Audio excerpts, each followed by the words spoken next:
আনন্দ বাবার মুখোশ খুলে দিল লাবু। ৭ পাকে বাধা পড়তে চলেছে ফুলকি অরণ্য। আমরা এমনটাই দেখতে পারব আগামী পর্বে। চলুন বিস্তারিত জেনে নেই। ধারাবাহিকের বর্তমান পর্ব অনুযায়ী ফুলকির মেয়ে ফুলঝুরির ইচ্ছে পূরণ করতে এবং নিজের জীবনটা আবার নতুনভাবে নতুন রঙে ভরে তুলতে নিজের মেয়েকে একজন বাবা দিতে অরণ্যকে বিয়ে করতে রাজি হয়ে যায় ফুলকি। এরপর বিয়ের তোড়জোড় চলতে থাকে। কিন্তু এত সহজে কি নিজের জীবনে সুখী হতে পারবে ধারাবাহিকের নায়িকা ফুলকি? ধারাবাহিকের আগামী পর্বে দেখা যাবে রুদ্ররূপ সান্যাল তার সাঙ্গপাঙ্গদের সাথে আলোচনা করছে কিভাবে ফুলকির ক্ষতি করা যায়।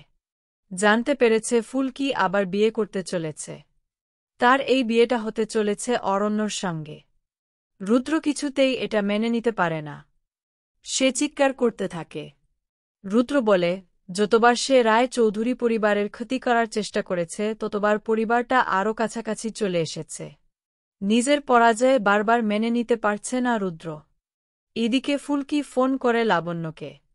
তখন লাবণ্য তাকে বলে, আনন্দ বাবার আশ্রমে এসে আনন্দ বাবার আসল রূপটা সে দেখে ফেলেছে।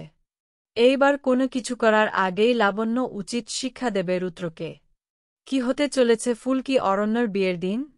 আপনাদের কি মনে হয় ফুলকি অরণ্যর বিয়েতে রুদ্র নতুন কোনো ষড়যন্ত্র করবে?